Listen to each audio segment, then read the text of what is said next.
Ini kebetulan karena tidak ada variabel yang lain. Kalau ada variabel yang lain, ini sebenarnya hendaknya lebih kepada ini. Eh, harus ada kata kunci. Gembira adanya supervisi. Senang, nah, harus ada itu. Dengan gaji. Senang ini, bahagia mendapatkan.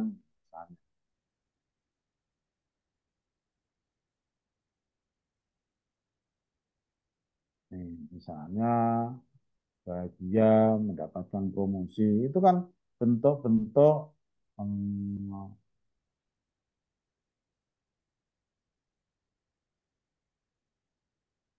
nah, senang. Nah, harusnya ada kata kunci ini yang menunjukkan puas. Terus, niat untuk tinggal. Tidak berniat untuk berhenti bekerja. Apakah tidak adanya niat untuk berhenti bekerja menunjukkan ini? Nah, ini nanti seperti itu. Terus pengumpulan data. Nah, ini tadi ini. Relatif semua ini. Pengumpulan data ini ya kita ceritakan aja.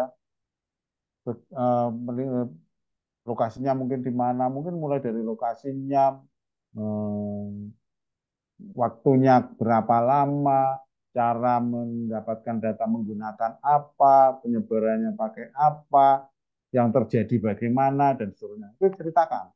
Sehingga nanti akan relatif apa narasi kita berbeda dengan yang lain.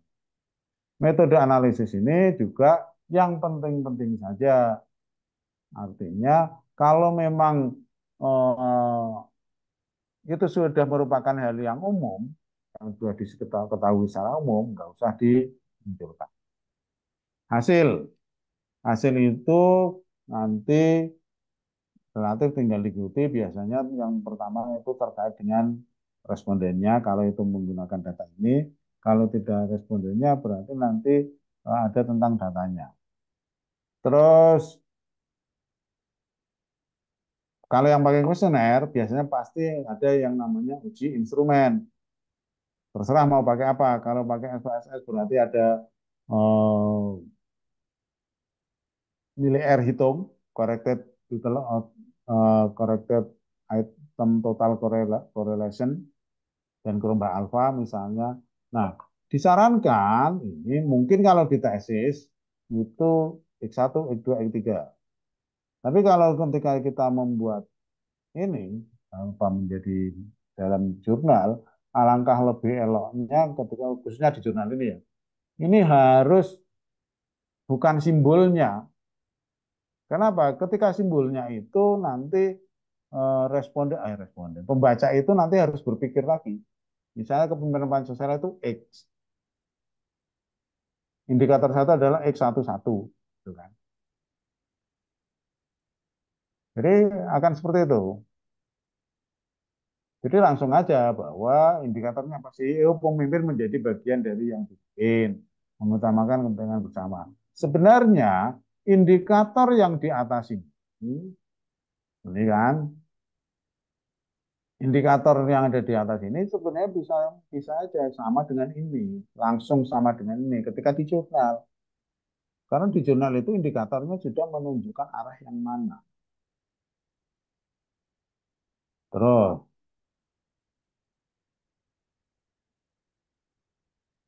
indikatornya ini validitas. Habis itu kalau memang ada uji persyaratan analisis, misalnya yang pakai regresi, pakai SPSS, jadi di situ kita kemukakan juga persyaratan analisis. Tapi kalau bisa disingkat, disingkat itu artinya apa? Tidak semua output ditampilkan di sini, tapi yang diperlukan. Kalau bisa dijadikan satu tabel, jadikan satu tabel. Contohnya misalnya ketika kita ada di sini, responden. Responden itu di tesis kita cenderung kita bedakan karakteristik responden berdasarkan apa. Nanti ada tabelnya sendiri, ada grafiknya. Kalau di jurnal jadikan satu yang bisa jadi satu. Sama, uji validitas reliabilitas. Ketika di tesis itu seringkali validitasnya sendiri, tabelnya sendiri, nanti reliabilitasnya sendiri. Kalau memang itu menjadi satu instrumen yang bisa dijadikan satu, jadikan satu aja. Bahkan kalau memungkinkan di sini tidak hanya uji ini, tapi nanti deskripsinya. Kepemimpinan Pancasila itu secara umum nilainya berapa? Sudah baik atau belum? Sangat baik atau cukup? Bahkan indikator-indikatornya mau dideskripsikan juga bisa. Setelah itu ada modelnya. Di model tadi kategorinya. Misalnya tadi kalian punya Mas Hukum. Kategorinya baik atau enggak ya, dilihat dari R square-nya. 0,2 kurang 0,2 itu baru cukup.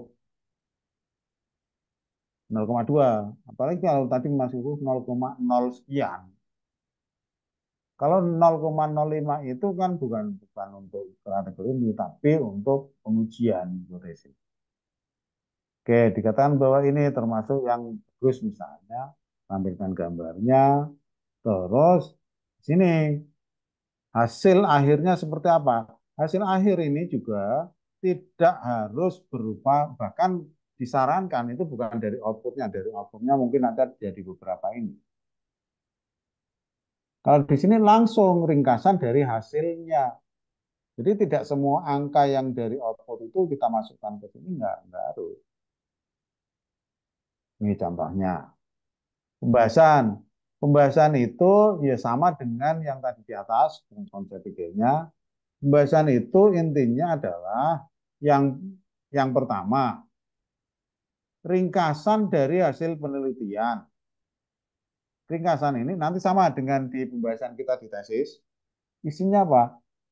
Ringkasan dari hasil penelitian kita dengan penjelasan-penjelasannya. Ketika di pembahasan, kita sudah tidak perlu lagi melakukan pengujian. Karena nilai signya lebih kecil dari ini, maka ini signifikan. Udah enggak di pembahasan. Ini berpengaruh tapi tidak signifikan. Ya, kalau berpengaruh tapi tidak signifikan berarti tidak berpengaruh. Ini langsung ini. Terus yang kedua, diperbandingkan dengan penelitian yang pernah ada. Beri penjelasannya. Mungkin penelitian kita sama dengan yang sebelumnya. Mungkin terjadi perbedaan. Kebetulan misalnya punya kita tidak signifikan, tidak berpengaruh. Berarti berbeda dengan temuan yang lainnya. Sehingga apa? Ada penjelasan yang berikutnya, konsekuensi terhadap temuan itu. Kalau berpengaruh berarti apa? Konsekuensi itu maksudnya apa ya? Saran. Oh, ini berpengaruh, berarti apa yang harus dilakukan untuk meningkatkan ini? Kalau tidak berpengaruh, juga berikan argumen juga. Tuh. Kalau ini sudah, terakhir itu kesimpulan model jurnal ini mereka mintanya adalah minta eh, yang simple, langsung to the point, bukan yang membahas lagi berulang-ulang. Terus kalau sudah ini di kesimpulan itu ada dua hal. Yang satu tentang simpulannya, yang kedua tentang saran. Saran intinya ada dua. Saran terkait dengan penelitian, hasil penelitian itu, dan saran untuk penelitian lanjutan. Terakhirnya pakai daftar pustaka. Kalau pustaka ini nanti pakailah manajemen referensi. Yang sudah biasa pakai Mendeley, pakailah Mendeley. Yang pakai Zotero, pakailah Zotero. Yang pakai EndNote, silakan pakai EndNote. Yang kesemuanya belum ada, ya pakailah referen di Word ini. Set citation, kita mau pakai apa ini, dan seterusnya. Itu yang bisa dipakai. Intinya di situ. Oke, ini sekilas tentang jurnal. Kalau di master ini Pak, pakai Ya, referensi yang citasi biasa, yang tadi yang pakai cara terakhir nggak Mendeley boleh kan? pakai Persyaratannya yang Pak. pakai MS Word. MS Word ya, persyaratannya Boleh. boleh ya? Minimal itu, minimal. Oh, itu Yang jelas minimal. minimal.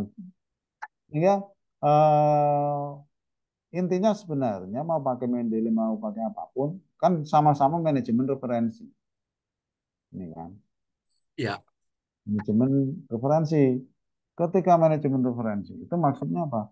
Maksudnya biar kita eh, tidak repot lagi, harus Ya, harus apa? daftar pustaka.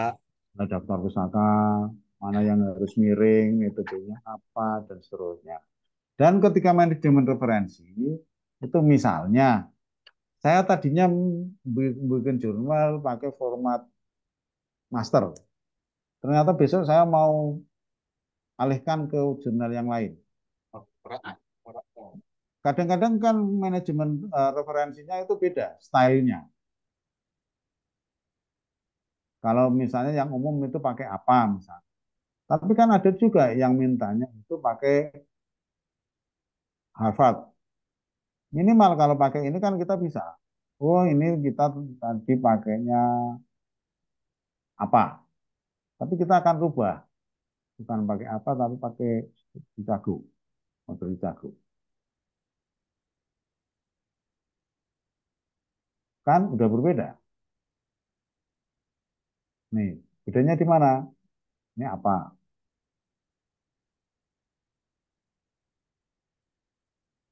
Nih, nih.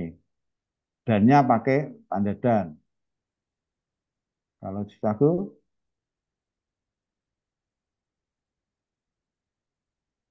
pakainya N. Terus di daftar pustaka, di daftar pustaka ketika kita pakai apa?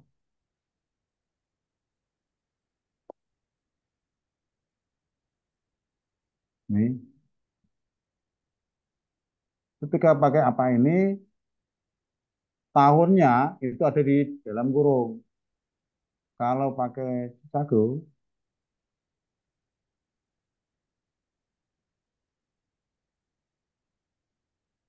nih tahunnya tidak di dalam kurung. Satu itu. Yang kedua, eh, penulisannya. Penulisannya misalnya sama-sama dibalik,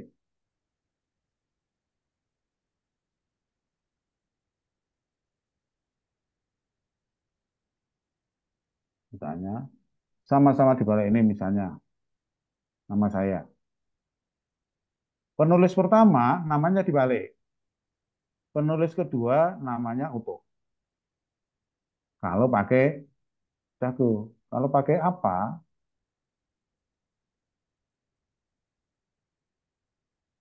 Nih, namanya dibalik tapi yang belakang disingkat. Terus yang nama keduanya juga sama, dibalik nama belakang disingkat. Belum lagi kalau mau kita pakai Harvard.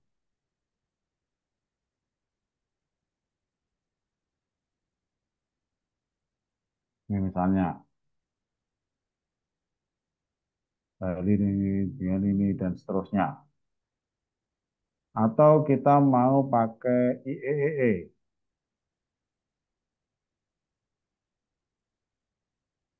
Ini kan, IEEE kan polanya bukan bukan berdasarkan ini, tapi berdasarkan urutan citasinya, nomor satu, nomor dua, nomor tiga,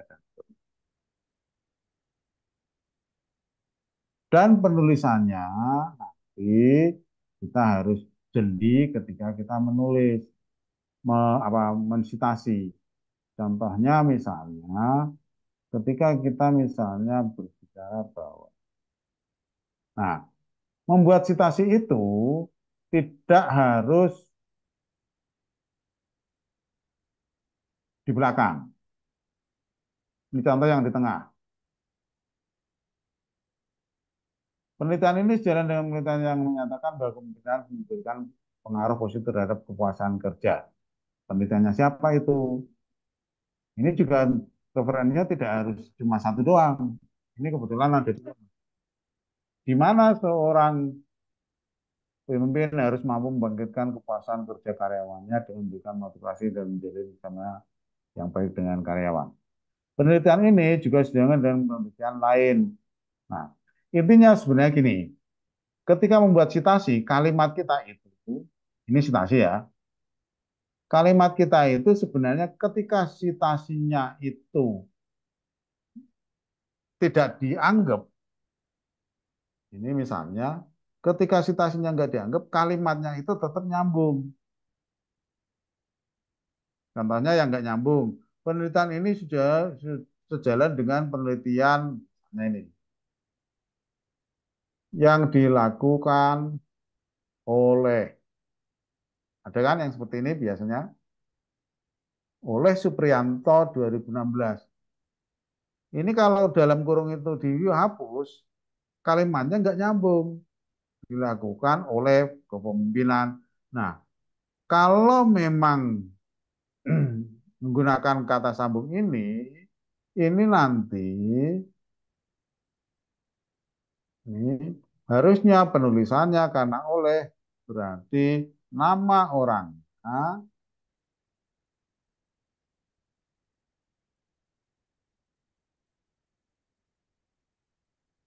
nih, nama orangnya ini dikeluarkan dari dalam kurung. Ini oleh Supriyanto. Nah, Supriyantonya dikeluarkan.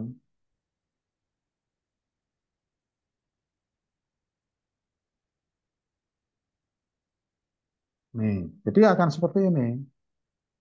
Dilakukan oleh Supriyanto 2016, ini tetap ada citasinya. Sehingga apa? Ketika 2016 ini, pokoknya kurung dihilangkan itu eh, harus nyambung. Nih misalnya. Nih, terus ada juga yang ketika nulis apa namanya? Referensi itu di depan.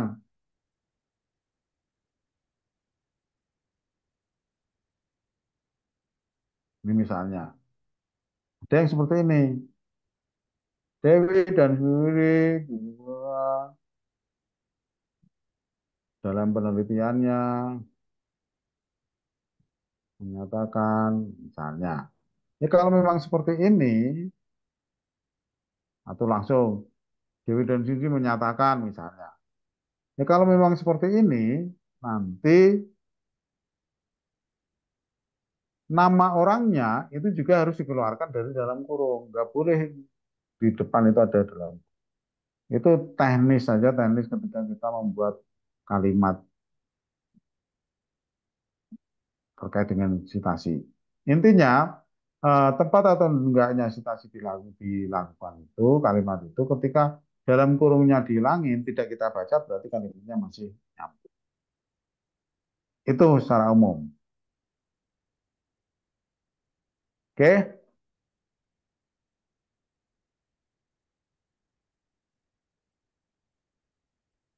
lagi berikutnya.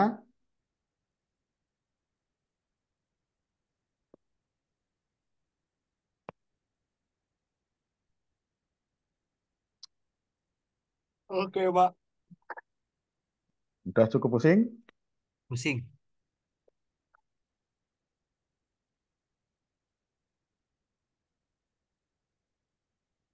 Punya Mas Koko bisa jadi di nganu nggak? Apa? Jadi dilihat nggak? Oh, yang latar belakang. Hmm. Baru baru ini, Pak. Dua paragraf, tiga. Oke, Nggak ada, Pak. sekarang gini aja deh. Eh, Kalau kemarin kan ada definisi dan indikator variabelnya udah ada. Ya. Udah kan? Kalau definisi dan indikator dari variabel yang kita pakai itu semuanya sudah ada.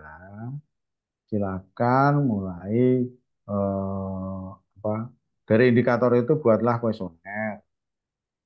Karena modelnya itu kan bukan model tunggal ya. Artinya bahwa kita pakai struktur, nanti ngolahnya pakai struktur, sehingga indikatornya nggak usah banyak-banyak, sesuai dengan yang kita minta. Nah, sebenarnya kalau di tesis harusnya sumber indikator itu ada dua minimal. Kan kita gabung, kita pilih, ya akan lebih lebih baik lagi. Tapi kalau di sini di jurnal yang penting bahwa itu masuk akal, itu logis, ada sumbernya meskipun nggak sama persis, adopsi namanya. Adopsi dari yang ada, udah dari situ aja. Terus kita buat kuesionernya, kalau yang sumbernya dari kuesioner, Habis itu datanya kita peroleh, nanti dengan adanya data itu kita langsung buat